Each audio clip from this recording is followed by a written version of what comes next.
I see some new faces, and I'm simply going to say that maybe some of you have been watching this online. If not, this is like one builds on another. So they're all recorded on the church's U-Page site, so you can catch up if you want to. We are on lesson 10. The first 9 are already up. Today we're going to talk about chapter 8 in Revelation. We're still there. No, the lesson 10 is not necessarily what chapter we're on, all right? Much calamity has ensued throughout the opening of the first 6 seals. But when the Lamb opens the 7th seal, this is what we already covered, there is silence in heaven for about a half an hour. Some have argued that this means that the last seal has no content, but the idea, I think, here is silence is the content. The Old Testament often associates silence with divine judgment. For instance, in Habakkuk chapter 2, in Zechariah chapter 2, both of these places picture God as being in the temple and about to bring judgment on the earth. At the moment this judgment is being delivered, God commands the earth to be silent. Also, in Zechariah chapter 1, starting in verse 7, silence is commanded in connection to the great day of the Lord and with his judgment. The idea being conveyed is that God's judgment is so awful, the whole creation falls utterly quiet when his rulings are being administered. During this, the duration of this silence is said to be about a half an hour. Now, the time span of 1 hour in Revelation often refers to the suddenness of time of judgment carried out on those who are wicked. Other examples include chapter 11, verse 13, chapter 14, verse 7, chapter 18, verse 10, where they talk about such things as in that hour there was an earthquake, etc., etc., etc., so that this kind of language is used frequently. Therefore,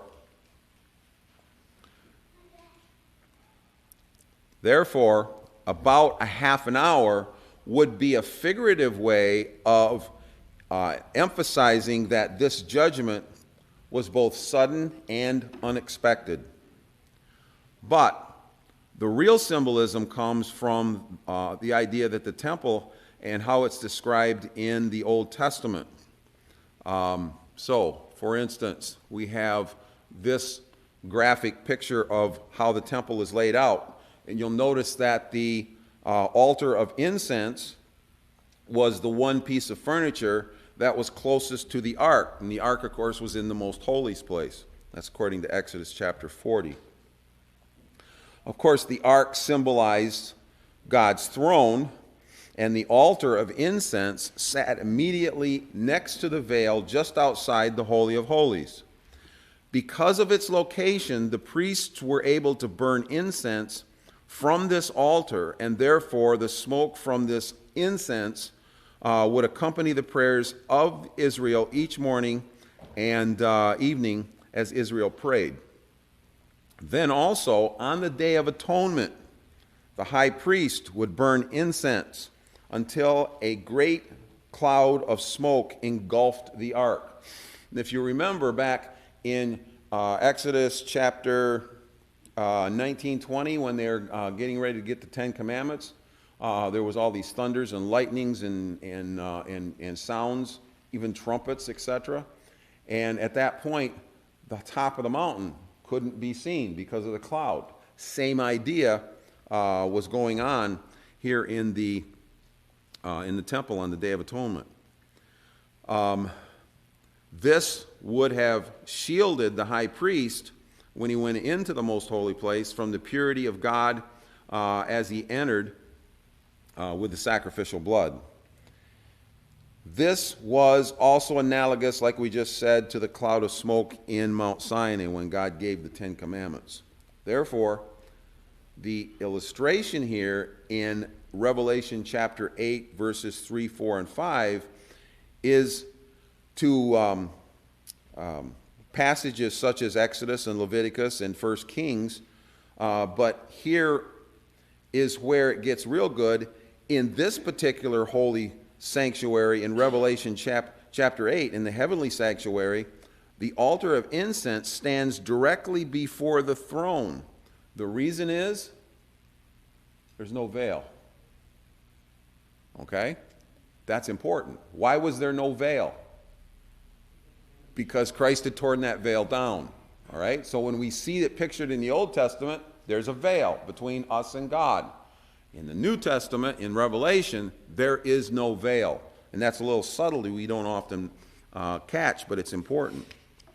And as the angels offer incense in this scene, its smoke rises again, just like it did in the Old Testament, along with the prayers of the saints. In verses 3 and 4, chapter 8, verses 3 and 4, it says,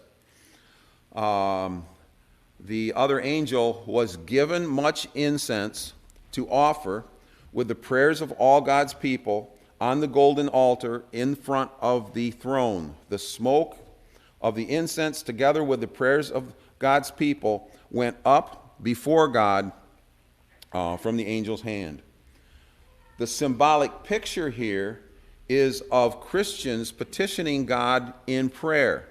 We also see back in Psalms chapter 141, may my prayer be counted as incense before you, the lifting up of my hands as an evening offering.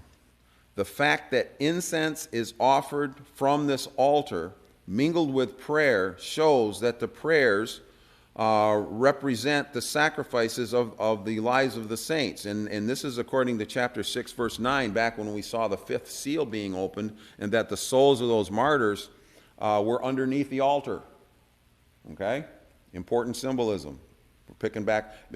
Not only does Revelation often go back to the Old Testament, more often than not, but it also, you have to keep up with what they are so you can see how they're mixed as Revelation progresses. The response comes in verse 5, where it says, then the angel took the censer, filled it with fire from the altar, and hurled it on the earth. And there was peals of thunder, rumblings, flashes of lightning, and an earthquake. This answer goes back to at least chapter 6 of Revelation, verse 10, maybe beyond that. If you remember, Revelation chapter 6, verse 10 asked this question. They called out with a loud voice, how long? The question was, how long, sovereign Lord, holy and true, until you judge the inhabitants of the earth and avenge our blood? God replies with an Old Testament style response. It included thunder and lightning and earthquakes, similar to God's response in such places as Exodus chapter 19 and in Psalms chapter 77, or what I've got written here is Isaiah chapter 29, where it says, suddenly, in an instant, the Lord Almighty will come with thunder and earthquake and great noise, with windstorm and tempest and flames of devouring fire. It should also be remembered that the scene in Exodus chapter 19 was also supplemented with a loud trumpet blast. You could hear that when Israel was getting ready to hear the Ten Commandments, and things were just loud and they were afraid.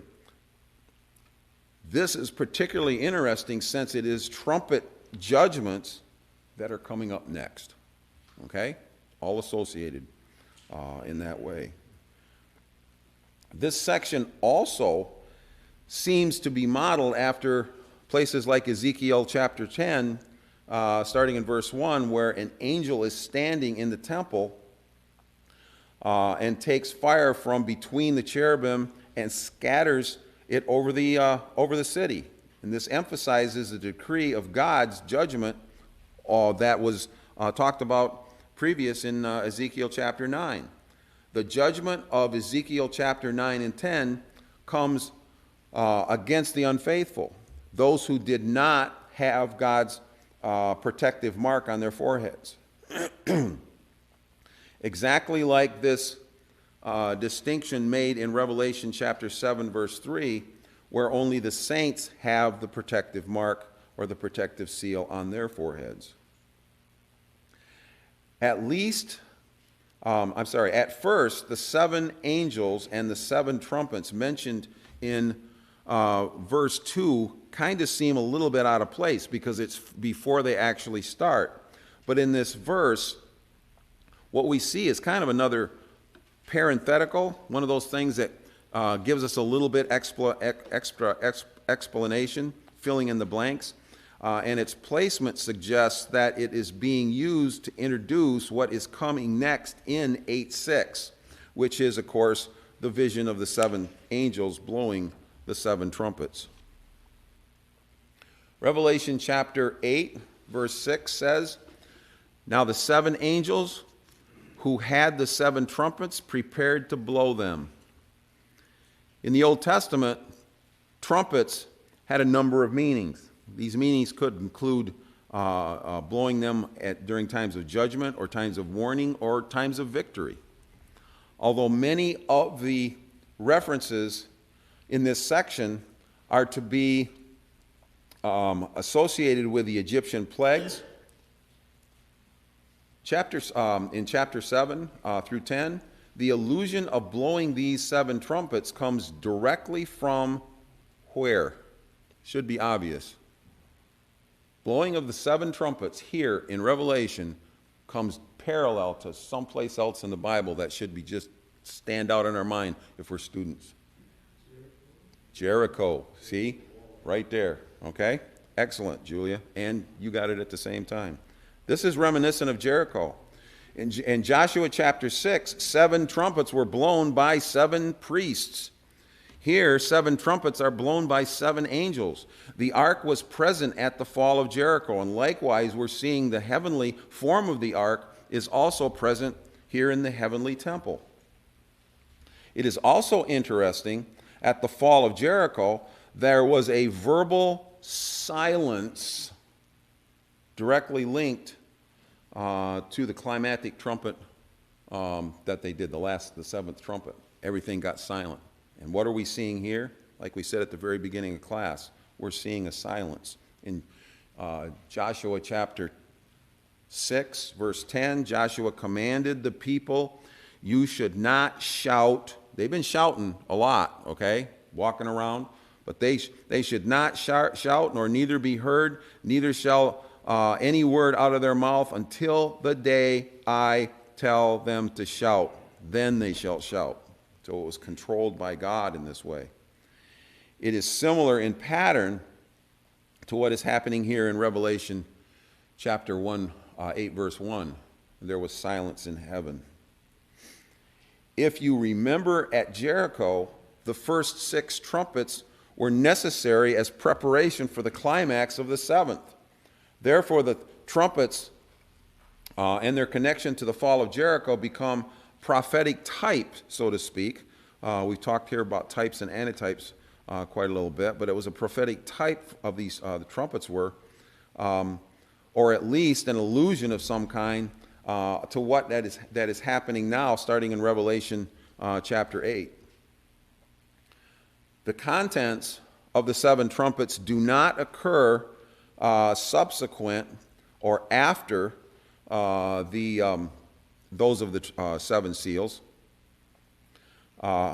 As we have said, there is a rewind, so to speak. And I've put this slide up a couple of times, and I'll probably put it up more times than that. But we see things like the 7 seals and the 7 trumpets and the 7 signs and all of these different ones. They do a rewind. and then you start over again, and they rewind, and they start over again. So it's telling the same story over and over and over again from very different perspectives. Okay? The 7 seals and the 7 trumpets, therefore, occupy the same time period, beginning with the resurrection of Jesus and continues until his return. This happens over and over and over again in Revelation. But remember, the first 5 seals, what did they focus on? Anybody remember? It's a little quiz, real quick. What did they focused on? 2 things. We just got done with the seals. For those of you that were here, maybe you remember. What did the first 5 seals specifically dwell on? Okay, I will tell you. The first 5 seals had to do with 2 things. First of all, they were used as both judgment on unbelievers, while at the same time being a purification for the believers through suffering. Okay? So the same things that were coming down during those times of the seals were both used for the Christian to look at and go, this is God's power. While at the same time, what happened with unbelievers? They hardened their hearts. They were supposed to be able to see God's power, but they didn't. Now, in the 7 trumpets, that's going to change ever so slightly. Beginning with chapter 8, the trumpets focus on the effects of the various judgments on unbelievers only. All right? See how the perspective changed. But they're going to be doing the same thing. So, let's look at trumpet 1. The parts of the earth affected by the first trumpet are those dealing with the food supply. One allusion of this trumpet is Ezekiel chapter 4 and 5. Ezekiel prophesies of a judgment coming on disobedient Israel that was characterized by famine.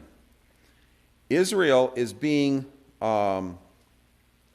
divided into thirds, and the judgment of this 1/3 is described as burning with fire. In fact, we have Ezekiel chapter 5, verse 12, and I don't have this here, so I got to read it back there. The 3rd part of these shall die in the pestilence, and the famine shall be consumed in the midst of thee, and the 3rd part shall fall by the sword around about thee. I wish I wouldn't have put the King James Version up here. Most of the time I don't do that. And I will scatter 1/3 into the winds, and will draw out the sword after them. So, this suggests, notice this is Ezekiel saying some similar things that what Revelation is saying, suggests that the fire burning in 5:2 is a metaphorical portrayal of the judgment by famine that's talked about in other places in the Bible, such as this passage in Ezekiel.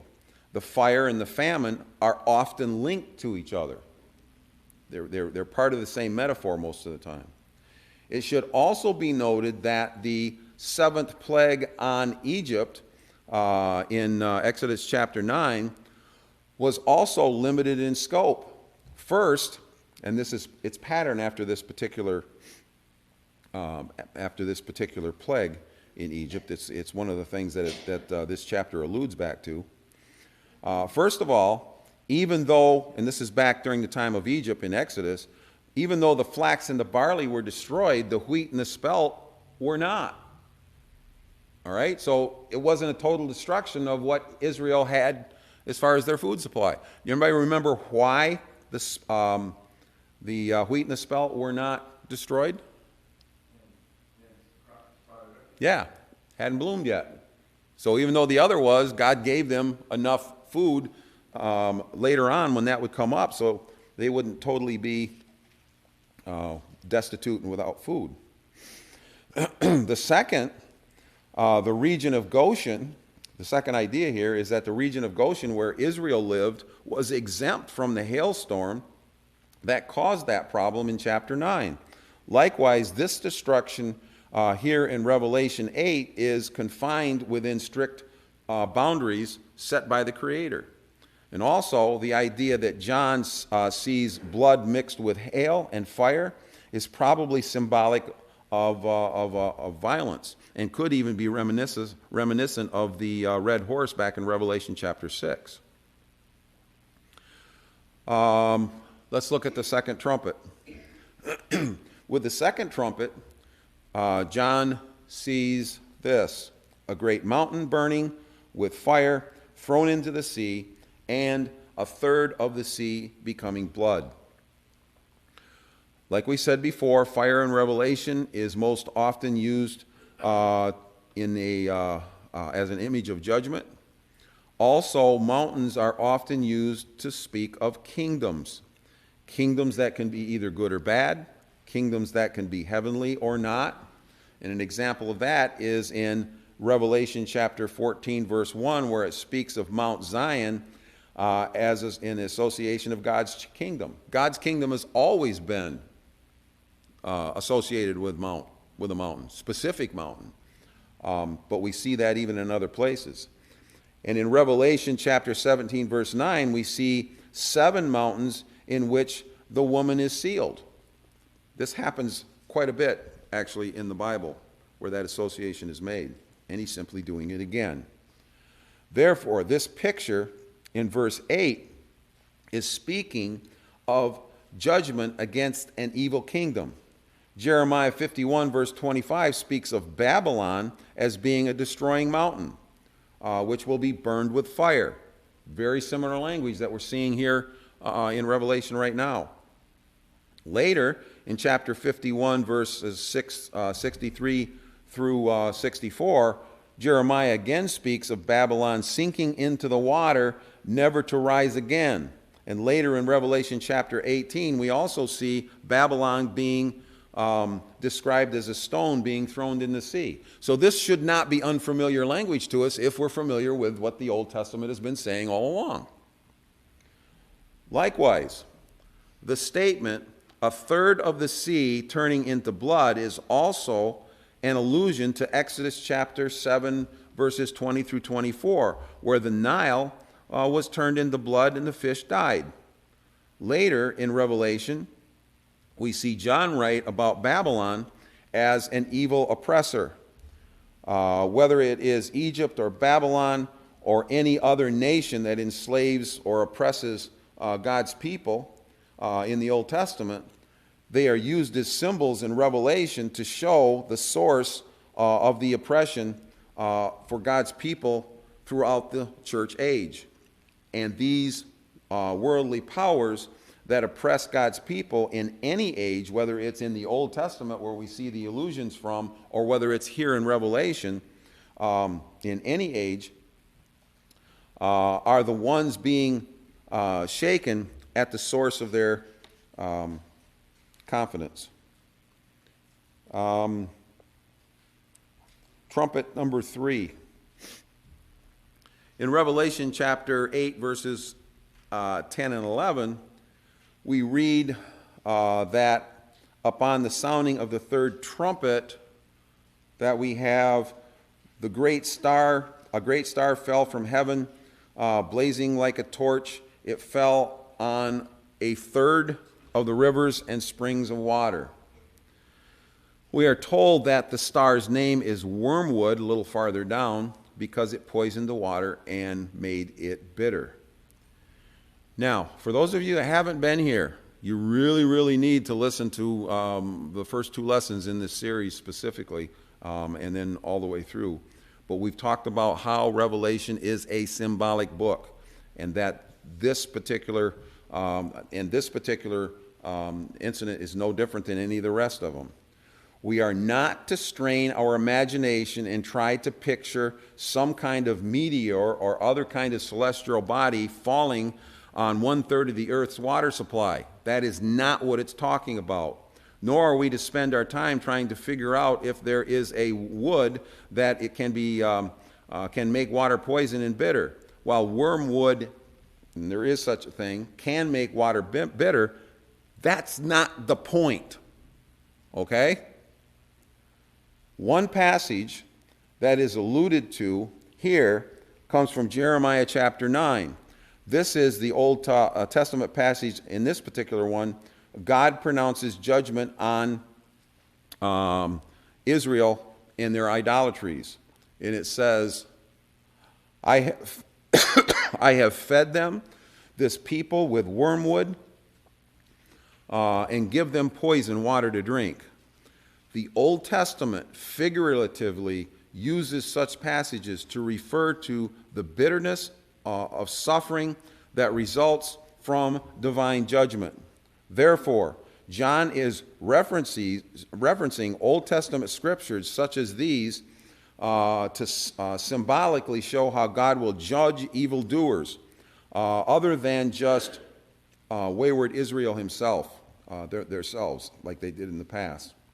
This third trumpet also speaks and seems to replicate the first Egyptian plague where the Nile was turned into blood.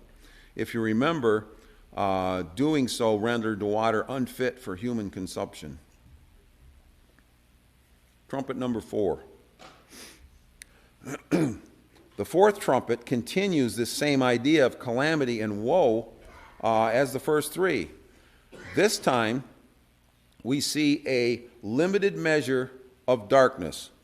In Revelation chapter 8, verse 12, it says, the fourth angel blew his trumpet, and the third of the sun was struck, a third of the moon, a third of the stars, a third of their light might be darkened, and a third of the day might be kept from shining, and likewise a third of the night.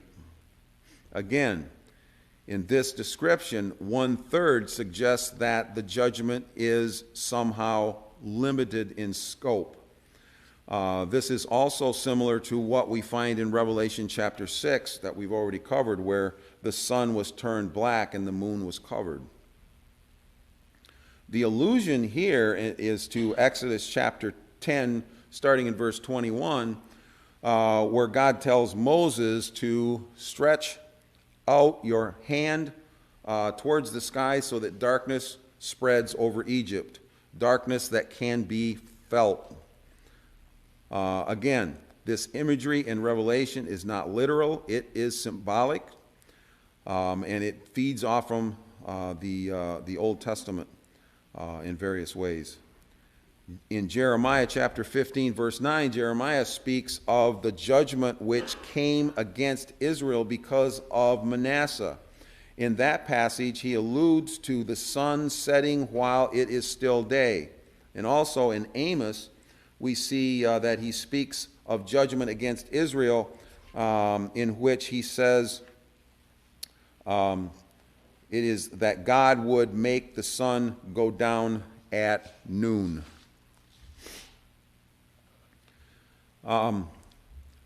These Old Testament references were not climactic end-of-the-world events.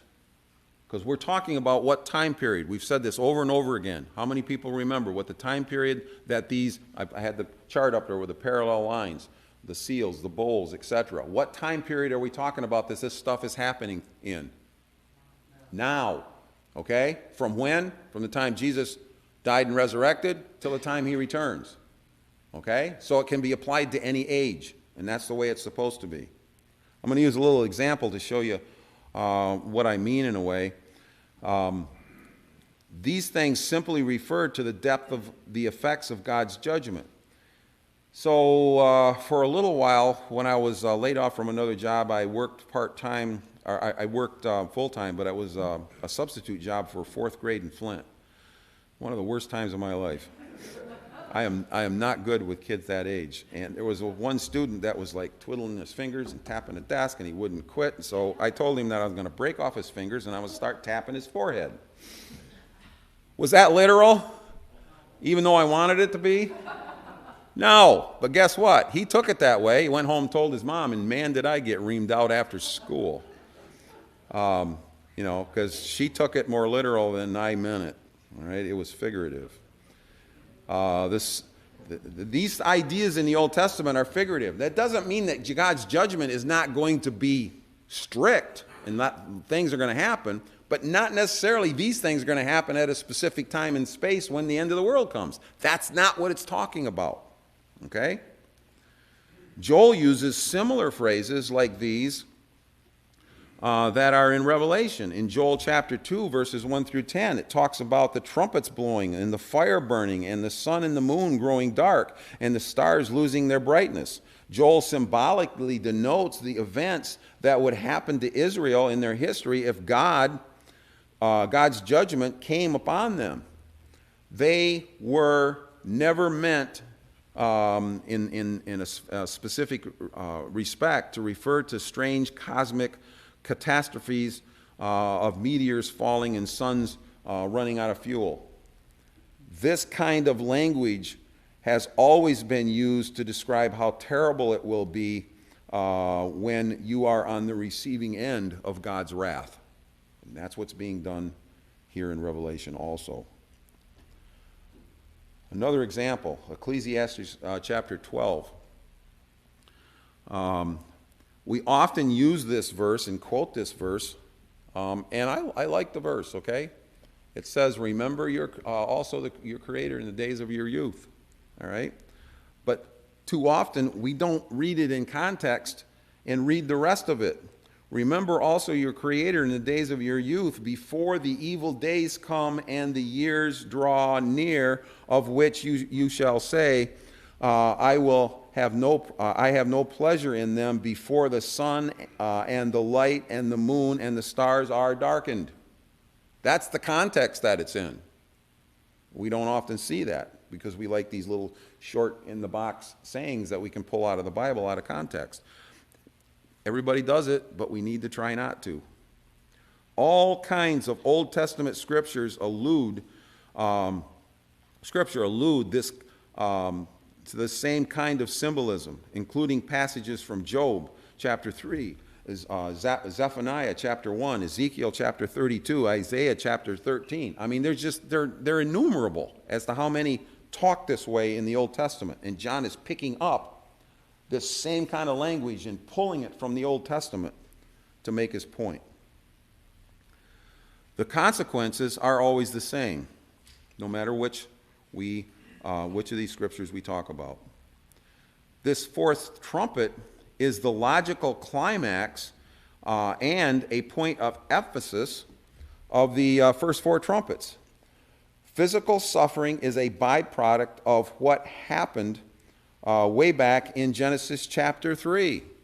We can take this as far back as you want, but even back as far as Genesis chapter 3, we see that when man sinned, the earth changed.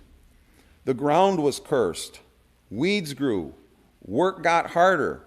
Women were destined to pain during childbirth. Man's relationship with the earth changed. Man's relationship with others changed. Now there were problems between man and wife, man and man, man and brother, brother and brother. And man's relationship with God also changed. No longer was Adam able to walk with God in the cool of the day. We live in a broken earth.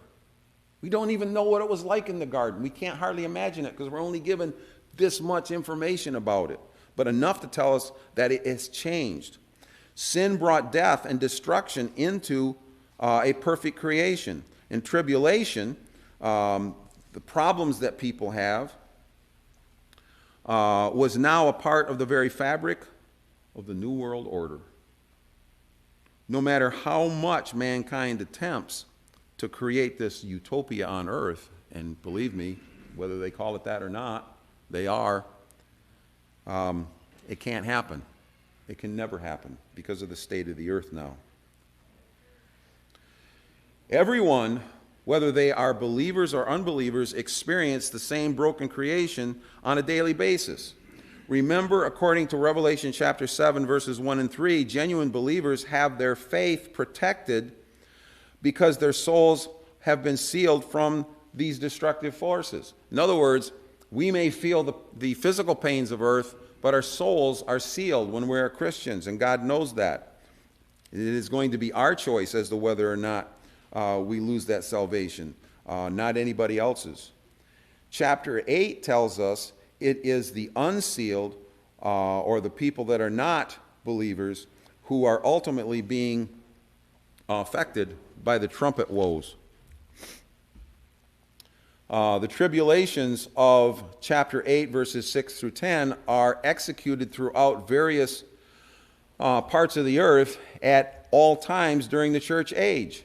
But they do not affect the entire earth all at the same time, or all people at the same time.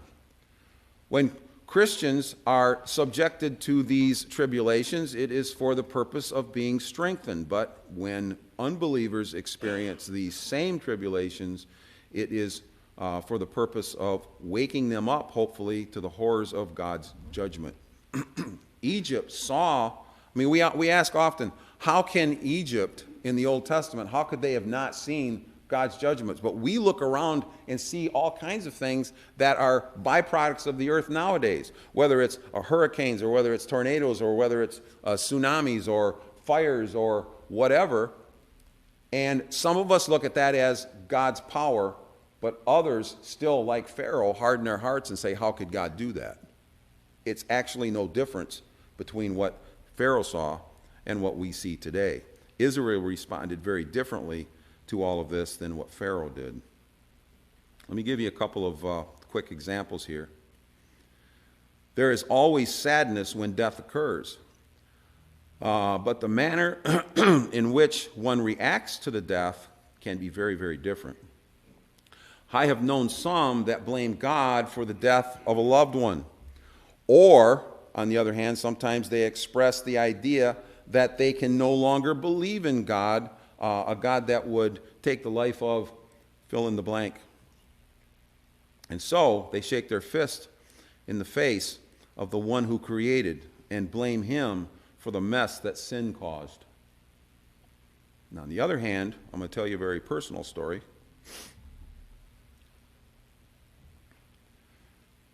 Others have a very different outlook when it comes to such things. The death of my grandparents was a wake-up call for my parents. I read this about 10 times and I never did this. I know. Thanks a lot. I remember my mom telling me that it was at that point of their lives, when their parents began dying, that they both decided to investigate what was true and what was not. So the first time in their lives,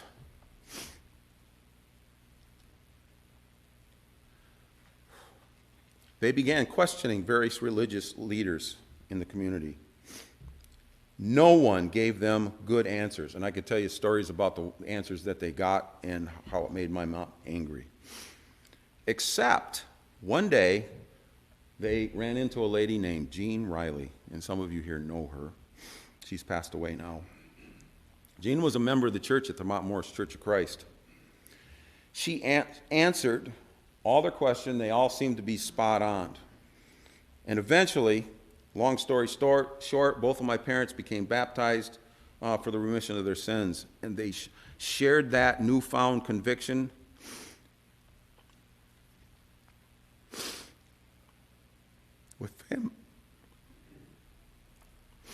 with family and friends, among whom were Marie Carpenter and Jeannie Crampton, all of which you guys know, stalwarts in our church here. And from those simple roots from Mount Morris, where we were all going at the time, and also the Ray family was going at the time, the church at Otisville was eventually started. And like Paul Harvey says, now you know the rest of the story. The point is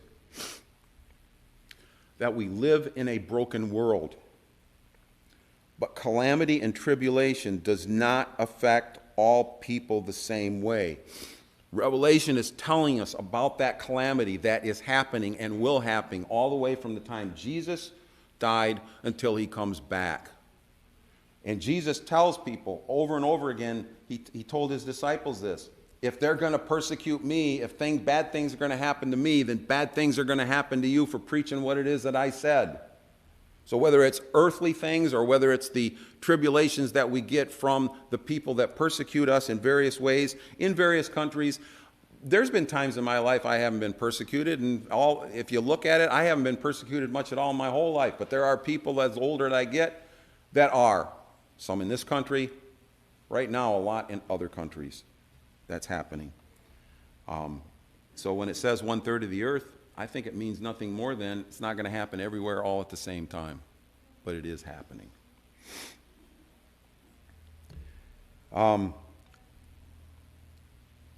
So, again, the people that do forsake God because of tragedies like this shake their fists in the air and seek ways to control what God created like it was theirs to control. And they look for ways to create utopias here on earth. Verse 13, first part of it says, "Then I looked, and I heard an eagle crying with a loud voice, and it flew directly overhead and said, 'Woe, woe, woe to those who dwell on the earth.'" In Revelation, I think we already mentioned this once. When it talks about those that dwell on the earth, or it talks about earth dwellers, who is it speaking of? Non-believers. Those that put their faith in earth. It's not talking about every person that lives on earth, okay? It's talking about people that know nothing else and want nothing else. They put their faith in the here and now. The earth is all they know or all they want. This is in opposition to those that believe what Abraham believed. It says that he constantly looked for a city whose builder and maker was God. Like the old song says, "This world is not my home, I'm just a passing through." At some point in our lives, we should no longer feel at home in this world. We should not be earth dwellers. In verse 13, the eagle is crying out, "Woe," aimed at those who are earth dwellers. And he does so in the face of the blasts of the trumpets about to be made by the next three angels. Eagles are often used to symbolize as signals for coming destruction. It's used throughout the Old Testament in this way.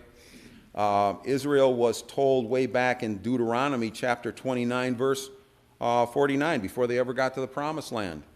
God told them, "The Lord will bring a nation against you," and this is if they did not follow God, "a nation against you from far away, from the ends of the earth, swooping down like the eagle, and a nation whose language you do not understand." And in Jeremiah, they were reintroduced to this same idea in Jeremiah chapter 4, where it says, "Behold, he comes up like clouds, his chariot like the whirlwind, his horses are swifter than eagles. Woe to us." John is constantly pulling from this Old Testament to come up with his phrases and his ideas to get his point across. Back in Revelation chapter 4, we saw 4 living creatures full of eyes. And there was one like a lion, one like an ox, one like a man, one like an eagle. Whether or not this eagle is the same one from that group of 4 living creatures, I don't know. It could be. However, you look at it, this eagle is more likely an angelic being than anything else, especially since this passage seems to parallel what's going to come up in Revelation chapter 14 later on, where we see an angel flying in mid-heaven specifically to pronounce God's judgment. Anytime you hear a woe from heaven in the Bible, or physically if we happen to hear one, something's not right. So, what could be the reason for these 3 woes? Well, it actually tells us in verse 13. Woe, woe, woe to those who dwell on earth because of the trumpet blasts about to be sounded by the other three angels. So evidently, when we cover these other three trumpet blasts next week, they're going to be really bad. Okay? Any questions?